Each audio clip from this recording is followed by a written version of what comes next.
Ola, eu son Melina López e isto é Diálogos Bacán, unha iniciativa da Fundación encargada de difundir o legado de José Vázquez Cereijo e que busca retomar a práctica da conversa baixo un formato máis actualizado como este do videopodcast, ofrecéndolles cada 15 días unha nova entrega na que falamos arredor dun tema relacionado co eixe vertebrador destes diálogos, que é o Lugo do futuro.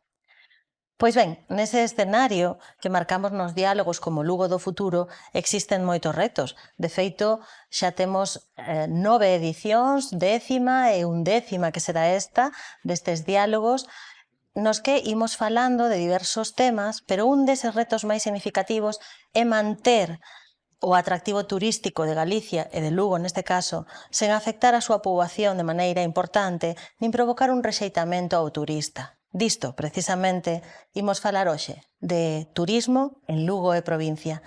E para iso, acompáñanos 3 convidados hoxe, que lles presento a continuación. Mónica Díaz, licenciada en Humanidades pola Universidade de Santiago de Compostela, está habilitada pola Xunta de Galicia como guía turística dende o ano 1993, ten unha dilatada experiencia, está habilitada en 5 idiomas, pero case para un sexto, co chinés aí ás portas. Benvida, Mónica, e moitas grazas por estar aquí. Moitas grazas por terme aquí.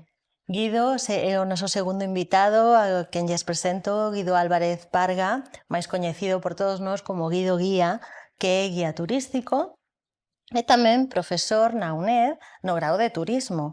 Guido é creador da iniciativa O Lugo Menos Coñecido, unha serie de paseos guiados, se digo ben, e tamén impulsor de outras iniciativas como Coidemos Lugo ou Lugo Patrimonio Mundial. Benvido, Guido. Moitas Gracias por estar aquí. Moitas grazas. O noso terceiro invitado de hoxe é Groucho, que nos acompaña aquí a beiriña. Bueno, se vos parece, comezamos falando un pouco dos datos. En 2024, Galicia batía récords de datos arredor do turismo, non? Conseguíamos ter máis de 8 millóns de visitas e máis de 13 millóns de pernoctacións. Se extraemos os datos e nos centramos en Lugo, sabemos que en Lugo no 2024 conseguimos ter case 2 millóns de visitantes. Que poderíamos facer para mellorar eses datos? Donde podemos atopar certas, non sei se vou decir algo así moi negativo, non? Pero certas fallas que se poidan mellorar ou, bueno, ou que nos falta. Mónica, se queres empezar ti? Bueno, eu para empezar estou moi concienciada co tema da sostenibilidade. Entonces, conseguir moitos números non sempre é bon. O sea, de feito xa está por todo o planeta, non esa reacción contra o exceso de turismo. Non é ter máis xente, senón ter xente con máis consciencia, que fai máis gasto, porque realmente o turismo finalmente é un negocio, non é que veñan máis xente, senón que a xente veña máis tempo, que dilate máis a súa estadía, que veña fora de temporadas, non concentrar todo nun mar de Lucus, por exemplo, de maneira que tamén eles poidan disfrutar máis do que Lugo ten que ofrecer. Entonces, eu engadiría que probablemente máis que ter máis xente, sexa que a xente que veña máis concienciada, veña máis tempo, coñeza mellor e faga máis gasto. Guido? Si, eu persoalmente coincido totalmente coa opinión de Mónica da sostibilidade nestes aspectos, nestas dimensións, e engadiría quizáis unha máis, que sería a nivel territorial, un pouco esta idea do Lugo menos coñecido, estendida tamén á provincia, diversificar, coñecer ou apostar por máis concellos, por máis lugares, de maneira que se desconcentre o turismo daqueles lugares onde está máis concentrado, como na provincia de Lugo pode ser a Praia das Catedrais, non? Tendo outras praias fermosas cerca ou outros lugares visitables, creo que vale a pena animar a xente a coñecer máis que o xa típico, digamos, non? Claro, un pouco apostar por un turismo de maior calidade, se podemos decir así, e ademais difundir outros espazos que se cadra aínda non están suficientemente coñecidos, non son suficientemente coñecidos, non? Sí. Van por aí un pouco, sí, as ideas vosas. Non sei se ao respecto da comunicación do turismo, perdón, as comunicacións en Lugo son un hándicap. A ver, as comunicacións e os servizos. Eu, por exemplo, a min desde estos anos, non, que levo traballando como guía fora da cidade de Lugo, dentro da zona rural, da contorna de Lugo, tú ves que de uns anos para acó, antes podías organizar rutas, que parabas nunha casa de comidas, que parabas nun bar, que dabas vida á aldea, e de Covid para acó, cando estou retomando ese tipo de actividades, ves que morreron eses bares, esas casas de comidas. É dicir, que anda que tú queiras crear un produto que xenere economía para eses concellos rurais, e que xa non teñen onde gastar. Non hai É esa dicir, opción. non é só o tema do transporte, de como chega a xente a Lugo, que ao final a xente chega en coche, en bus, en tren malamente, mellor a cousa, pero é sobre todo que cando tú queres facer un produto en zonas que non son turísticas e que tampouco tes infraestructura para que eles teñan onde comer, onde dormir. Casas de turismo rural vai habendo, pero non, o sea, para que non é o mismo un recurso patrimonial, que temos moitísimos, de natureza, de monumentos, que un recurso turístico. Un recurso turístico necesitas, pois, eso, chegar e gastar. E estáme dando moita pena como están morrendo certas zonas. Unha das zonas que, como xa ten plans máis estratégicos, que é a Ribeira Sacra, ali está mellor estruturado, e de feito están creando produtos de calidade como as compañías de máis que románico, non? Que teñen unhas rutas específicas do patrimonio, pero tamén de concienciación sobre a natureza, sobre o entorno e sobre a sociedade rural desas comarcas. E eso botase a faltar en outras rexións porque xa desapareceu a estrutura hosteleira tamén que o podería facilitar. Soster, sí. Eu nese senso comentaría tamén como foi mudando, polo menos dende que eu empecé a carreira no 2004, xa pasaron 21 anos, e noto moito un cambio no que se refire ao coñecemento de Galicia e de Lugo a nivel internacional. Eu creo que a nivel promocional fíxose un bo traballo, ou polo menos notouse neste incremento que vivimos, non? É dicir, grazas ás redes sociais, o audiovisual, a difusión, bueno, moitas maneiras. Eu creo que estamos noutra fase, nese sentido, na que, digamos, Galicia e Lugo, bueno, sobre todo Galicia, non? Pero Lugo tamén, empezan a ser máis coñecidos. Eu creo que agora o reto para min é máis ordenar que animar nese sentido, non? É dicir, xa temos un volume interesante de turismo que seguramente ou seguro vai ir a máis, porque Galicia é un lugar interesante, agradable, o tema climático tamén lle vai favorecer o ser un lugar agradable no verán en todas as estacións. Así que eu creo que o reto é non perder de vista a ordenación da vida tanto na cidade como na provincia. Tal cual como di Mónica, é importante pois que se desenvolvan servizos, que haxa infraestructuras, que haxa unha orde que permita pois unha boa vida que logo os turistas se enganchen a ela, digamos. E que papel pensades ou que plan de implicación pensades que teñen pois eso, nese desenvolvemento ou nesa ordenación da que falaba Guido as institucións? Sí. Aí está un pouco o problema, porque non hai coordinación entre elas, temos o nivel estatal, autonómico, provincial, entón, ás veces hai programas que se contradín. Unha das cousas, personalmente, é dicir, un conflicto que eu vexo é na exceso de vontade de crear servicios gratuitos, visitas gratuitas, centros de interpretación gratuitos. Eso, a larga, non produce un sistema turístico sostenible, porque realmente o que tens que crear son produtos atractivos que a xente estea disposta a pagar polo que vale facelos. E así se van poder soster ao longo do tempo. Entonces, a única maneira, quero dicir que eu vexo que en moitas institucións o que ven é iso, aumentar os números. Claro. Cantos máis peregrinos, mellor. E despois é unha desfeita porque non hai onde dormir, onde comprar un bocadillo, porque veñen moitos pais peregrinos do que as aldeas que atraviesan son capaces de soportar. Entón, eu creo que están demasiado enfocados no número global de xente, porque eso é o que sale na prensa e o que buscar un pouco titular. O titular, non? Mais que realmente crear un contido, unha riqueza a largo prazo, a longo prazo. Sí, Guido, non sei que pensas. Eu creo, por exemplo, que algo que sería interesante, que sei que hai noutros lugares e que en Lugo non o hai, é a idea de algún tipo de consorcio ou de plataforma ou elemento que axude, no, a ordenar e a coordinar justamente a todas as administracións e tamén aos actores que participamos, claro. No, porque creo que é necesario isto que estamos facendo agora, falar, intercambiar, divulgar tamén este tipo de conversas, non?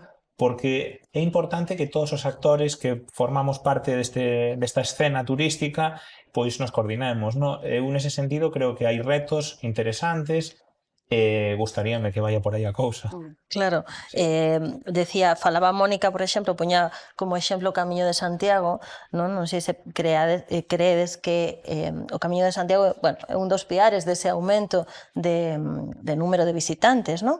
Pero pensades que falta difusión sobre outros camiños, outras redes alternativas a ese Camiño de Santiago, a Vía Cúnin, o Camiño Primitivo, aquí en Lugo concretamente? Realmente, como o tema de facer o camiño engancha, a xente que fai o francés, que todos fan primeiro francés, facendo francés e cando detectan que existen outras opcións e acaban despois, por recomendacións duns e doutros, volvendo e facendo os outros camiños. Eu creo que nese sentido non hai tanto problema, porque de feito así dá tempo, que é dicir, cando tú comparas as infraestructuras que tiña o Camiño Primitivo hai 20 anos, que as que ten agora, para se ir preparando, porque claro, non de repente na Vía Cúnis, pois tampouco tes tantos aloxamentos para que veñan as marexadas que están vindo polos outros camiños. Entón, creo que eso que vaya sendo gradual tampouco é malo. Pero, por exemplo, hai faltas de coordinación no sentido de que en Lugo se fixo unha grande campaña de Lugo quilómetro 100 para que a xente botase a andar desde Lugo, e este ano, polo que me comentan compañeiros guías de Santiago, é que hai momentos en que na oficina do peregrino negáronse a darlle a Compostela xente que botara a andar en Lugo porque os novos bornes kilométricos marcan que Lugo está a 98,9. Non chega a ese esceno. Eu non sei se coñecedes o borne que hai na entrada da Porta de San Pedro, pero nos 20 e pico anos que levo traballando en Lugo, cada ano, non sei se movían os satélites, pero foron sustituindo as marcas de distancia. Desde dun ano para outro nunca son as mismas. Cada vez que fan un mantemento cambian a distancia. E nestes momentos non chegamos aos 100. Había que empezar a andar desde a chanca. Para cumplir exactamente os 100. Guido, non sei que pensas acerca desto do Camiño de Santiago, un pouco. Sí, en ese sentido, por aportar así unha idea que ás veces penso, tamén un pouco pola experiencia destes anos, máis que no sentido promocional, que insisto, eu creo que aí sí que se fixo un bo traballo de difusión e demais, eu detecto unha falta ás veces de información ordenada, accesible, pois, por exemplo, para guías ou para profesionais do turismo ou para, profesionais do turismo dende os aloxamentos, as axencias de viaxes, etc. Creo que hai xustamente dende as administracións podería facerse un traballo pois con historiadores, biólogos, guías de turismo, xente de distintos ámbitos que xerase documentación, contido, arquivo actualizado, digamos, aparte de rescatar cousas antigas, ¿no? Porque creo que eso sería moi valioso para enriquecer a información. Sí. Claro, notades que falta eso, sí. A ver, eu vou aproveitar esta plataforma. Sí, claro. Espero non vos meter en problemas para que, por favor, se cree unha página web turística de Lugo. Moi ben, aí vamos a... Porque eu, cando empecé a traballar nos anos 90, existía unha página web, Lugo Turismo, que desapareceu.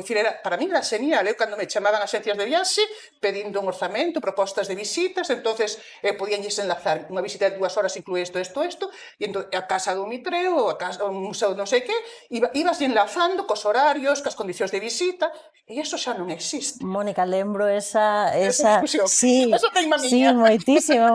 Quere decir que xa vai tempo que isto non se mellora, non se actualiza. Sí, eu creo que a nivel Lugo cidade debería mellorar nese sentido, logo, pois en todos os concellos e todos os lugares, pero claro, nese sentido, sendo Lugo centro histórico, patrimonial, etcétera, pois que menos que ter unha web potente nese sentido. Que aínda falta, polo que se ve. Porque realmente a miña resposta que se me deu é que xa estaban para esas redes sociais. Pero redes sociais, cando tú buscas nun buscador, non che sae o Instagram dos museos de Lugo. Os buscadores buscan páxinas web coa SEO optimizada. Entonces, eso de que, para que alguén que non sintise falar nunca de Lugo, que busque información sobre Lugo, que lle saian efectivamente os datos sobre o patrimonio e os servicios que pode ter Lugo, é que me parece fundamental. Sí.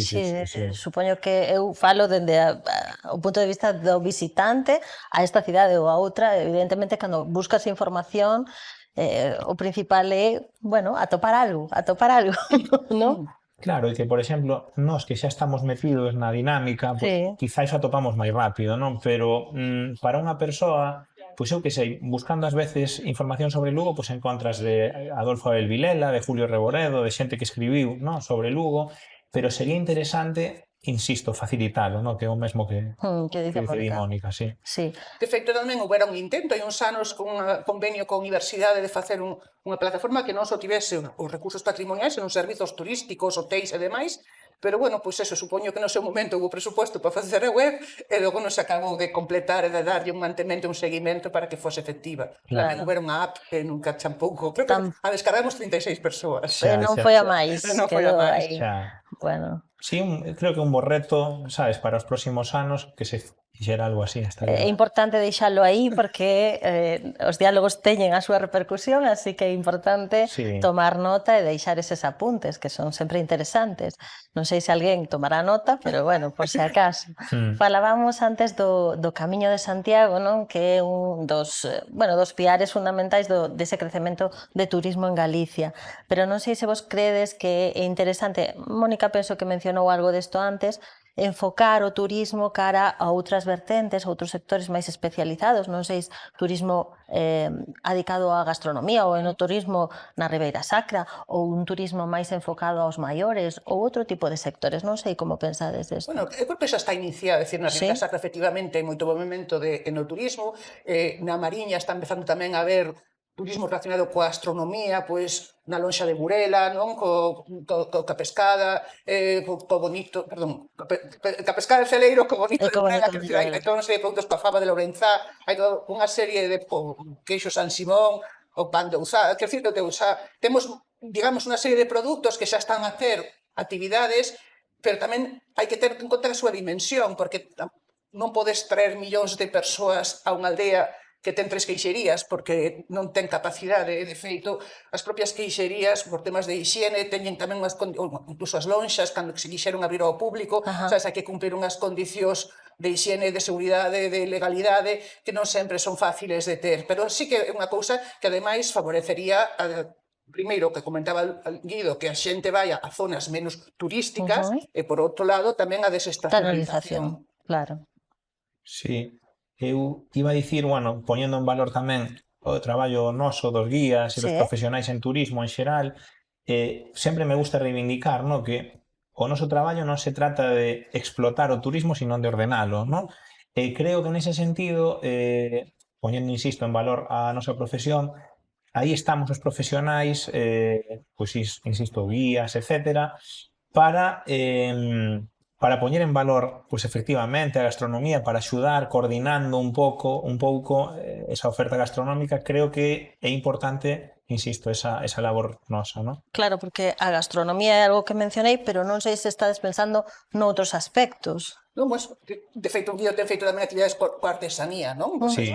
Unha das cousas que pode dar riqueza no rural é dar coñecemento, non? De que, a ver, a mí, eu cando ven xente de fora, porque eu traballo principalmente con estranxeiros, entón poñollos en contacto moitas veces por primeira vez con chourizo, non? Con queixo do país, pero tamén o que me gusta é que saiban onde se pode adquirir a posteriori, é dicir, que non sexa só que compren aquí, senón que agora existe cada vez máis plataformas por internet nos que podes comprar os produtos, porque eu personalmente, cando viaxo e descubro algún alimento, algunha cousa, algunha artesanía que me chama a atención, pois tamén me gusta a posteriori, pois se podo comprala ou recomendala para a xente que vai a facer esa mesma viaxe.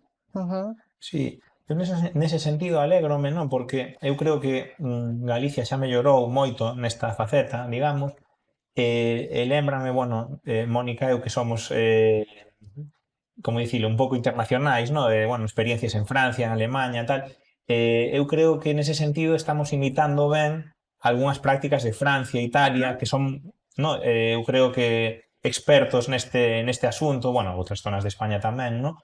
Quero dicir que por sorte nos estamos poñendo un pouco a altura de cousas ben feitas nese sentido. Vale, tomando exemplo un pouco. Sí, eu creo que sí. Vale, eso está ben, non? Sí. Como dixemos ao principio, tamén como falastedes agora, igual tratase un pouco de evitar a saturación, non? Non tanto a cantidade, como dixo Mónica, de xente que nos visita, e tirar por un turismo sostible, non? Como credes, cal é o camiño para non non descarriar. Como que... A ver, mentras vou pensando a resposta, a ver se respondes tú. Sí. Vale, a ver, en ese senso, xa que falabas do Lugo menos coñecido, esta iniciativa Sí.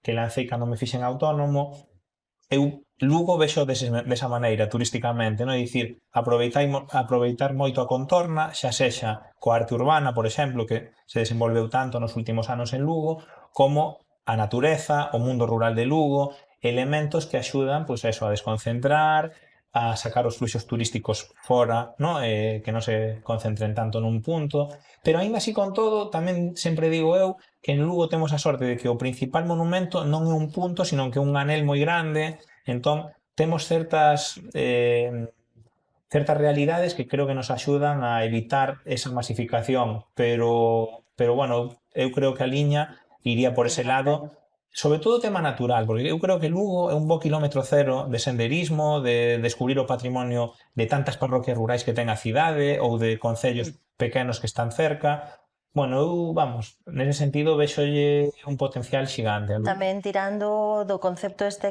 ao que facías alusión de turismo climático, non? De ecosistema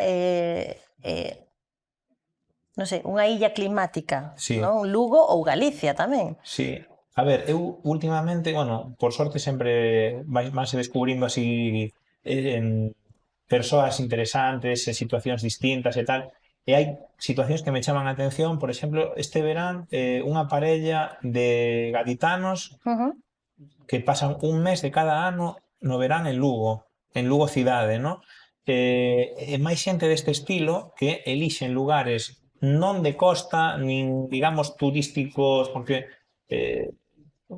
moitas veces pois, son concellos pequenos, descoñecidos, pero que xustamente é o que busca esta xente, non? Ubicarse nun lugar tranquilo e agradable e dende aí visitar. É dicir, que nin sequera o lugar ten que ser de por sí turístico. É importante que haxa lugares agradables. Sí, sí. ¿No? Sí, sí. E iso témolo en cantidade. Sí, de feito, fixéchesme lembrar a miña experiencia nos anos duros de COVID, cando non podíamos ir á rúa con grupos turísticos, un dos xeitos cos que eu sobrevivín económicamente foi a emisión en streaming en directo, non? De pequenos percorridos de 30 minutos, 45 minutos, e chamoume a atención, pois tanto facía en Coruña como en Santiago como en Lugo, os que máis xente trouxeron, é dicir, canto máis público tiven, foron os percorridos polo río Miño ou pola Chanca, Fervedoira, é dicir, zonas naturais, non? Entón, de xente que lles chamaba moitísimo a atención, claro, España, Sol e Molinos del Quijote, sí, non? Sí. E de ver que tiñamos unha natureza tan exuberante, quizás tamén porque, claro, a xente que me estaba a ver estaba tamén recluída por temas de sanitarios nos seus países, entón de poder viaxar físicamente a natureza e chamara moitísimo a atención. Sí, ese concepto que está de moda, o que quería aludir eu antes, que é o refuxio climático, sí, non? Sí. Tirar un pouco por esa vía, xa que na provincia ou en Galicia en xeral existen recursos dese estilo, non? Sí. A ver, eu, por exemplo, nos últimos anos, grazas a un amigo, porque hoxe en día xa é amigo, un señor do Páramo, Julio López Santas, bueno, el como que foi un enlace para min co Concello do Páramo que eu non coñecía ata que coñecín a Julio, ¿no? E grazas a él descubrín un concello moi descoñecido e que eu digo, Dios, aí como houbera algún tipo de aloxamento sería espectacular, é un sitio precioso. E como ese, tantos que hai, ¿no? A nivel climático, pues efectivamente, ¿no? O sea, por sorte, aínda temos moitos bosques autóctonos, lugares moi agradables a nivel frescor, ¿no? Frescor e incluso no tempo que non é verán, para min Galicia é un lugar agradable, comparado con outros lugares de Europa que teñen climas máis extremos.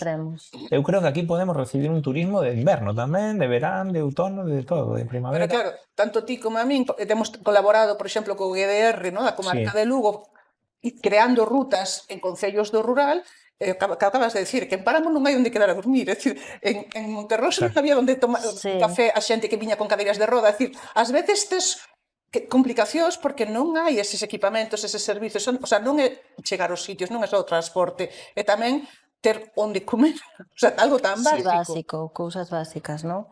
A ver, Bueno. eu aí nese punto creo que algo moi positivo no meu punto de vista é a inmigración. Eu creo que a inmigración pode darnos nese sentido moitas novidades, porque, bueno, tamén eu que traballo un pouco a parte social, no? Digamos, pois coñezo a moita xente que chega a Lugo pois a vivir por primeira vez e demais, e xente que chega cunha enerxía moi grande, no? Para montar un pequeno negocio, un establecemento. Eu creo que por aí pode haber algunhas oportunidades, porque de feito aínda onde estábamos falando, no? Que moita da xente que chega non chega tan orientada a vivir en grandes cidades, eh? Hai xente que ven orientada a vivir en lugares rurais, porque veñen de lugares rurais, no? Así que hai oportunidades nese sentido, creo. Bueno, xa que estades falando de que hai oportunidades e que moitas veces a xente que ven de visita por primeira vez a Lugo hai cousas que non coñece, que diríades que deberían descubrir? Cal é a gran descoñecida de Lugo ou Lugo provincia? Non ten que ser Lugo cidade. É un aprieto isto, A ver, por exemplo, unha das primeiras cousas que che preguntan é onde comer pulpo. Seguro que tamén xo teñen preguntado. E entón eu digo que o pulpo onde hai que comelo nas feiras. Xa. Se tes un par de días e podes escoller de cando podes moverte, colles o Progreso, é unha página moi importante do Progreso, Sí, de que ten a feiras. columna de onde hai feiras hoxe e mañá. E así vas descubrindo, vas decidindo, porque é a maneira que tes de interactuar cos indígenas, Sí, non? sí. E comer pulpo como ten que ser na feira, e ves tamén pois, a xente que ven da contorna, e moitas veces estas feiras tamén son en pequenas vilas, non? Que están así coas feiras dinamizando a súa economía local, pois o día da feira, pois abren as zapaterías e os supermercados da vila, ata que sexa domingo, e entón estás ti tamén como turista contribuindo a que esas vilas continúen coa súa actividade comercial, que non as coman as grandes superficies das grandes cidades ou Amazon, Temu e demás. Claro. Sí. A ver, eu, por exemplo, creo que un tema interesante é a arqueoloxía, que, a ver, eu no meu punto de vista creo que se debería apostar moito máis por ela, moitísimo máis, pero, bueno, algúns brotes verdes hai, no?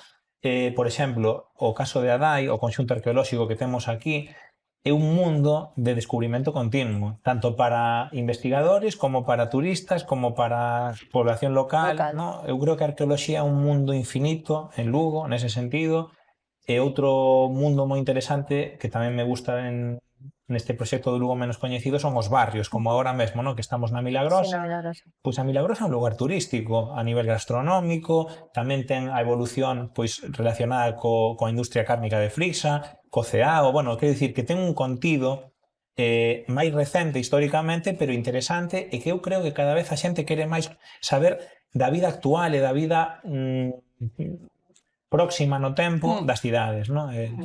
Vou aproveitar que mencionas a Milagrosa, que é o lugar no que estamos, no que ten a sede a Fundación Bacan, para adiantar que a vindeira entrega destes diálogos Bacan é precisamente sobre a arte na Milagrosa, non? Tivemos dous convidados que non vou desvelar aquí agora para que sexa sorpresa, pero que efectivamente falábamos da actividade que había no barrio, que non é só pois a parte gastronómica, senón que existe pois outro tipo de actividades das que se pode pois eso, sacar moito proveito e ademais que logo son descoñecidas para moita xente. É un pouco aproveitarse da vida auténtica, non? O día a día da xente de hoxe. Sí. Bueno, pois se vos parece, sí, Mónica, que me claro. quería puntualizar, porque unha das cousas, claro, repito que eu traballo sobre todo con estranxeiros, un dos elementos máis importantes do patrimonio do Lugo son os propios lucenses. Sí. Direi que traballo con moitos americanos, es que saenlles os ollos da cara cando ven nenos xogando do parque do Campo Castelo e os papás por aí tomando café, ajenos completamente ao que pasa cos nenos, non? Sí. Esa sensación de seguridade, de benestar que teñen os lucenses disfrutando da súa cidade, eso é un luxo, e eso é tamén algo que fai que chama, non? Para a xente que ven de fora, que lles dá realmente unha impresión de que unha cidade interesante tamén polo ambiente, pola Sí, Claro. é un patrimonio totalmente, me encantou ese... pequeno comercio, decir, Sí. que por favor sobrevive o pequeno comercio, contribuamos a gastar no pequeno comercio, porque é unha das grandes riquezas desta cidade. Sí. Nas outras cidades europeas xa está a desaparecer. Sí. Estás de acordo, Guido? Sí. A ver, de feito, volvendo tamén ao tema das grandes cidades, no? Eu creo que o modelo das grandes cidades está en declive, sinceramente, no? E que xustamente un lugar como Lugo eu creo que pode convertirse, ou gustaría a min, no? Que se convirta en tendencia, porque realmente coincido totalmente con Mónica, que o ambiente de Lugo é moi agradable, valórano os visitantes, valórano a xente que ven a vivir por primeira vez. Eu creo que é algo para estudar e para tomar, insisto, pues como modelo para máis sitios, no? De feito, unha cousa que tamén penso sempre é o interesante que sería que medraran vilas pues como Sarria, Vilalba, Guitiriz, Monforte. Eu creo que Lugo non ten que aspirar a medrar, ten que aspirar a irse ordenando, que sexa boa a vida, etcétera, pero sin embargo vilas máis medias pois sí que poden aspirar a medrar. Eu quedaríame nunhas dimensións así que permiten que haxa ese ambiente auténtico, agradable, que outros lugares do mundo están perdendo desgraciadamente. Sí. Se vos parece, imos rematando, pero vamos plantexar un pequeno xogo que xa é a tendencia dos diálogos últimos, non? A rematar con este pequena proposta. Entón, querería vos pedir se podedes resumir nunha mensaxe, nunha palabra ou nunha frase unha idea que sea suxestiva para aquela persoa que queira visitar Lugo ou vir a Lugo por primeira vez. Pois eu estaba pensando que decir que Lugo é unha cidade onde a historia é vida divertida, vida cotiá, onde o patrimonio é tamén un sitio de lecer, de disfrute para a xente de aquí como para a xente de fora. Desde a muralla hasta as prazas, é un sitio onde estás na historia e estala vivindo. Pois eu únome a ese fío dicindo que veñan a descubrir unha cidade que por sorte aínda non é, e o gallá nunca sexa de plástico, é unha cidade natural en todos os sentidos.